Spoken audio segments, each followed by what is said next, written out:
आज का ये वीडियो डिप्लोमा के सभी सेमेस्टर के छात्रों के लिए बहुत ही ज़्यादा इम्पोर्टेंट है।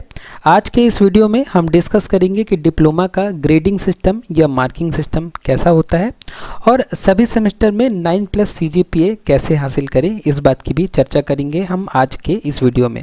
लेकिन वीडियो की शुरुआत करने से पहले हम समझ लेते हैं कि SGPA और CGPA का मतलब क्या होता है। जब आप कोई भी ग्रेडिंग सिस्टम वाला कोर्स करेंगे तो आपको जब मार्क्स मिलेंगे तो आपको SGPA और CGPA के फॉर्म में मार्क्स मिलेंगे। हम उसको पहले समझते हैं, ठीक है। हमारे पास दो टर्म है, ठीक है। पहला टर्म है हमारे पास SGPA और दूसरा टर्म है CGPA, ओके। तो पहले हम समझते हैं कि जो डिप्लोमा कोर्स होता है, डिप्लोमा कोर्स जो होता है ये 3 साल का होता है, ठीक है। 3 इयर्स का कोर्स होता है ये। अब 3 इयर्स में आपको 6 सेमेस्टर्स देने हैं, ठीक है। 6 सेमेस्टर्स आपको देने हैं इन 3 सालों में, ठीक है।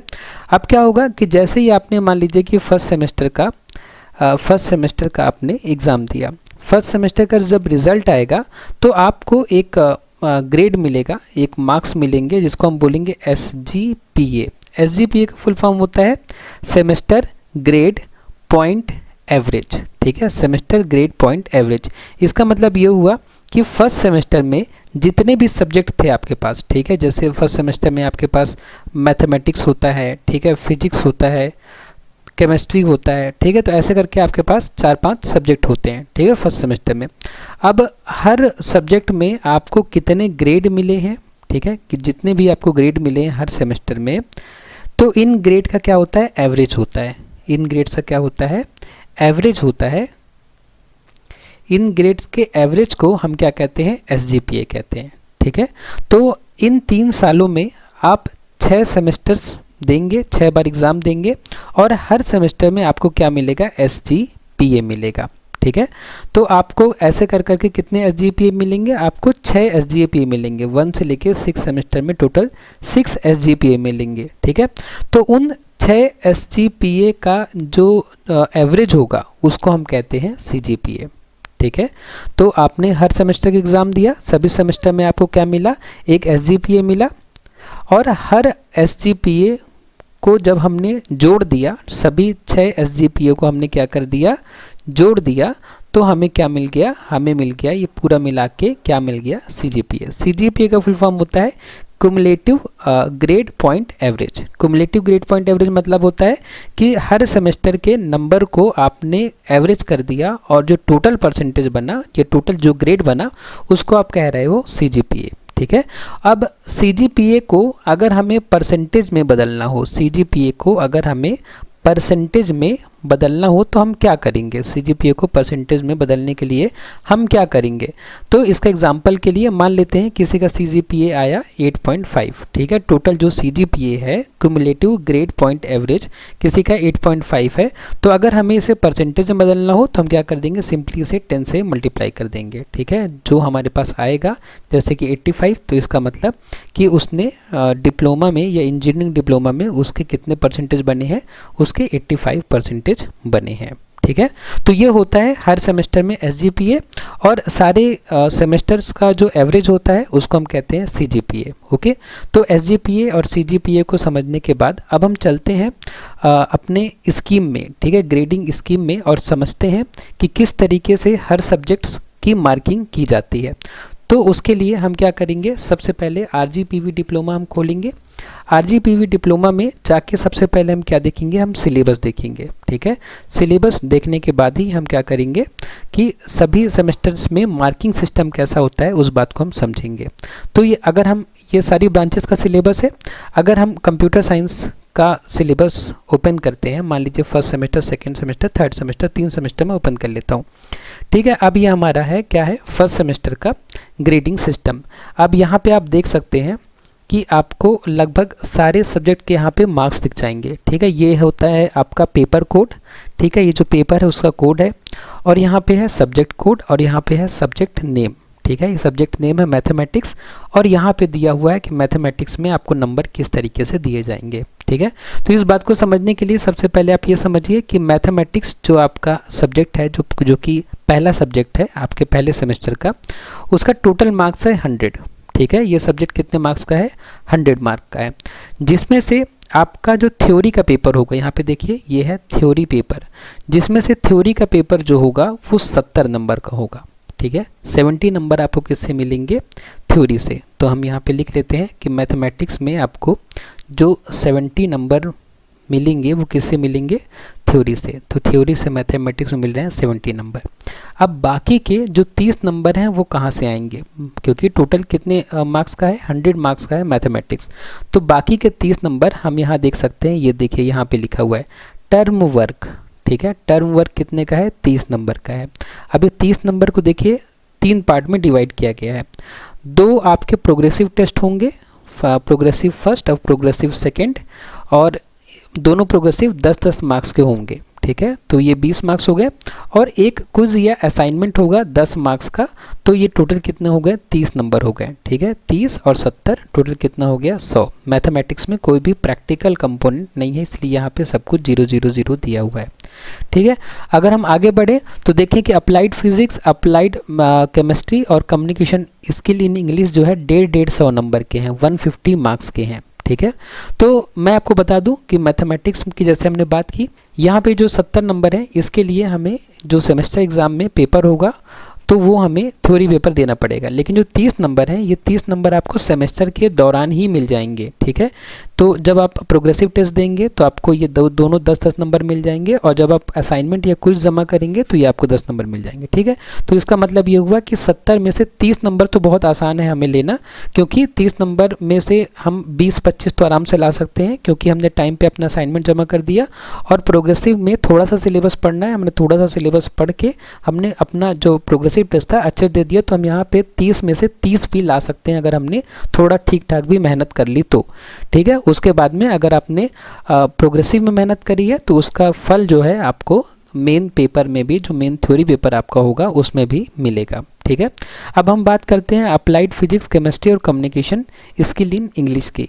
तो ये टोटल 150 के पेपर हैं, ठीक है, 150 नंबर्स के पेपर हैं। तो अब इसमें देखिए अगर हम थ्योरी की बात करें तो थ्योरी जो है 70-70-70, ठीक है, 70-70-70 नंबर के आपके थ्योरी के पेपर होंगे, जैसे कि मैथमेटिक्स में हो रहा था, ठीक है। अब यहाँ पे हम देख सकते हैं कि ये तीनों सब्जेक्ट का जो थ्योरी का मार्क्स है वो 70 है, मतलब कि जब आपका सेमेस्टर एग्ज़ाम होगा तो आपका 70 नंबर के लिए वो सेमेस्टर एग्ज़ाम होगा। लेकिन अब यहाँ पे ध्यान देने वाली बात ये है कि 150 में 70 नंबर थ्योरी के हो गए, तो बचे कितने नंबर, बचे हैं आपके पास अभी 80 नंबर, ठीक है। 80 मार्क्स बचे ना, 80 + 70 कितना हो जाएगा, 150। अब ये 80 नंबर लाना आपके लिए बहुत आसान है, ठीक है। 80 नंबर लाना आपके लिए बहुत आसान है, क्योंकि ये आपको आपके कॉलेज से ही मिलेंगे, ठीक है, आपके कॉलेज से ही मिलेंगे, आपके टीचर्स ही डायरेक्टली देंगे, इसलिए इन नंबर्स को लाना बहुत आसान है। इन नंबर्स को लाने के लिए आपको कुछ नहीं करना है, आपको हमेशा कॉलेज में प्रेजेंट रहना है, और जो भी असाइनमेंट, जो भी क्विज, जो भी प्रैक्टिकल आपको करने के लिए दिया जाएगा उसको आप बहुत ध्यान से करेंगे, तो इस 80 में से आप आराम से 75 नंबर ला सकते हैं, ठीक है। और एक बार यहाँ पे 75 नंबर आ गए तो फिर ये नंबर आप 50-60 भी पहुंच जाएंगे, तो आपका CGPA बहुत अच्छा बन जाएगा, या SGPA बहुत अच्छा बन जाएगा। इसके बाद चलिए अब हम क्या करते हैं कि इन तीनों सब्जेक्ट के मार्क्स को थोड़ा डिटेल में देख लेते हैं। तो अगर हम बात करें अप्लाइड फिजिक्स की, तो अप्लाइड फिजिक्स में जैसा कि हम देख सकते हैं असाइनमेंट के 10 नंबर हैं, बहुत आसानी से लाए जा सकते हैं। उसके बाद में जो हमारा मिड टर्म टेस्ट है या प्रोग्रेसिव टेस्ट है, इसमें 2 टेस्ट होंगे 10-10 नंबर के, जो कि काफ़ी आसानी से लाए जा सकते हैं। मतलब इन 30 नंबर में से 27-28 नंबर लाना कोई बहुत मुश्किल काम नहीं है। उसके बाद बात रही इन 70 नंबर की, तो ये जो आपका सेमेस्टर एग्ज़ाम होगा इसकी कॉपी चेक होती है कहाँ पे, भोपाल में, ठीक है। तो आपके कॉलेज में एग्ज़ाम होगा, और एग्ज़ाम होने के बाद ये कॉपियाँ जाती हैं कहाँ पे, भोपाल में चेक होने के लिए। तो इसलिए आप इन 70 नंबर के लिए काफ़ी अच्छे से मेहनत करिएगा, ठीक है। सेमेस्टर एग्ज़ाम अच्छे दीजिएगा, आपको 70 में से काफ़ी अच्छे नंबर मिल जाएंगे, ठीक है। उसके बाद अब ये कितना नंबर हो गया, 70 और 30 कितना हो गया, 100 हो गया, ठीक है। अब बचे 50 नंबर, तो 50 नंबर कहाँ पे हैं, 50 नंबर यहाँ पे हैं, ठीक है। अब ये देखिए प्रैक्टिकल में 50 नंबर हैं, ठीक है। ये 50 नंबर भी लाना बहुत मुश्किल नहीं है। जो भी टीचर्स आपको प्रैक्टिकल कराएं, उन प्रैक्टिकल की जो भी फाइल दें आपको बनाने के लिए, उस फाइल को अगर आप अच्छे से बना लेंगे तो ये 20 नंबर आपको मिल जाएंगे। यहाँ पे देखिए ये 20 नंबर है, ठीक है। 20 नंबर किसके हैं? लैब वर्क के हैं। लैब वर्क कैसे मिलेगा आपको कि लैब में जो भी आपको काम दिया जाए उस काम को आप अच्छे से करिए, मन से करिए, और जो फाइल्स हैं वो टाइम से चेक करा लीजिए, तो ये 20 नंबर आपको मिल जाएंगे। उसके बाद में जब भी आपका प्रैक्टिकल एग्ज़ाम हो और जो भी वाइवा हो वो 30 नंबर का होगा, तो उस प्रैक्टिकल एग्ज़ाम को और वाइवा को बढ़िया से दीजिए, तो आपके 30 नंबर हो गए, ठीक है। तो ये 50 और ये 30, 80 नंबर लाना तो बहुत आसान है, ठीक है। और उस 70 नंबर के लिए आप थोड़ा सा मेहनत कर लेंगे तो वो भी 60-65 नंबर आराम से आ जाएंगे। मतलब बहुत आसानी से आपको 150 में से 135-140 मिल सकता है, ठीक है। और वैसे ही 100 में से आपको बहुत आराम से 90 तो नंबर मिल ही सकता है। तो इस तरीके से ये सारे सब्जेक्ट्स हैं। उसके बाद में 150 वाले सारे ऐसे ही हैं, आप इनको थोड़ा और बारीकी से देख सकते हैं। उसके बाद में कुछ प्रैक्टिकल सब्जेक्ट्स हैं यहाँ पे, जिसमें आपको ज़्यादा मेहनत करने की ज़रूरत नहीं है। बस टीचर जो आपको गाइड करें, टीचर जो आपको करने के लिए बोले, बस आप उन काम को करते जाइए और आपको देखिए ये नंबर 100 नंबर ये 50 नंबर बहुत आसानी से मिल जाएंगे, ठीक है। इंजीनियरिंग ग्राफिक्स में कोई थ्योरी एग्ज़ाम नहीं होगा, ठीक है। सेमेस्टर एग्ज़ाम जब होगा तो थ्योरी एग्ज़ाम इसका नहीं होगा, इसका बस प्रैक्टिकल होगा, ठीक है। जो भी आपको पढ़ाया जाए, जो भी आपको फाइल बनवाई जाए, जो भी आपको ड्राइंग बनवाई जाए, उसको बस आप टाइम से बनाते रहिए, फाइल चेक कराते रहिए। 100 में से 90-95 नंबर इसके कहीं नहीं गए हैं, ठीक है। उसी तरीके से इंजीनियरिंग वर्कशॉप प्रैक्टिस में भी थोड़ा जो आपको वर्कशॉप में जो भी आपको प्रैक्टिकल कराया जाए उनको ध्यान से करिए, बस आप कॉलेज में प्रेजेंट रहिए, ठीक है।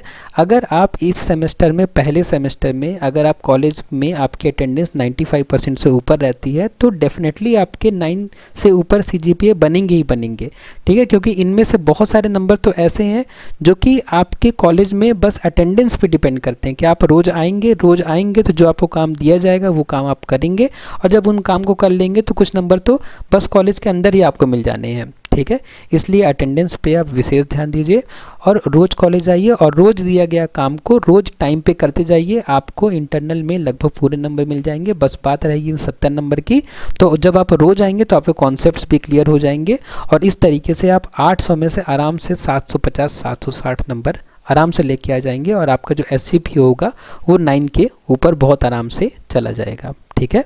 इसी तरीके से जब ये फर्स्ट सेमेस्टर आपका पार हो जाएगा, और देखिए यहाँ पे एक चीज़ और है, क्रेडिट, ठीक है। इसको भी हम समझ लेते हैं। टोटल क्रेडिट क्या होता है कि जिस सब्जेक्ट का क्रेडिट जितना ज़्यादा होता है उसके नंबर उतने ज़्यादा मैटर करते हैं, ठीक है। जिस सब्जेक्ट का क्रेडिट जितना ज़्यादा होता है उसके नंबर उतने मैटर करते हैं। जैसे कि अगर हम बात करें अप्लाइड केमिस्ट्री और अप्लाइड फिजिक्स की, तो केमिस्ट्री का जो क्रेडिट है वो 6 है और फिजिक्स का जो क्रेडिट है वो 5 है।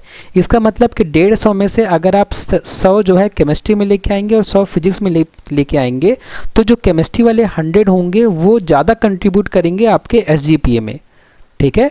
जो आपने केमिस्ट्री में जो आपने 100 लेके आया, अगर मान लीजिए 150 में से, क्योंकि उसका क्रेडिट जो है वो 6 है तो वो उसका ज़्यादा वेटेज है, ठीक है।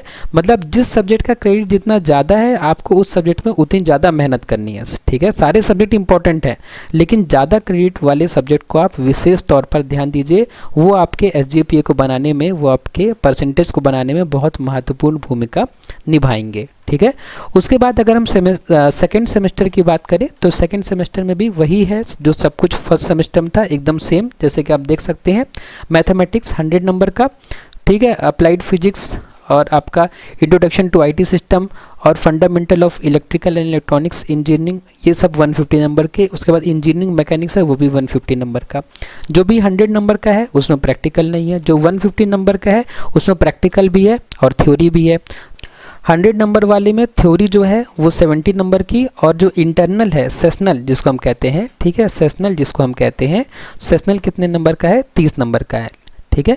तो 30 नंबर आपके अटेंडेंस और आपके कॉलेज के काम पे डिपेंड करते हैं, ठीक है। अगर आप रोज़ आते हैं और कॉलेज में दिया हुआ काम करते हैं तो आपको 30 नंबर आसानी से मिल जाएंगे।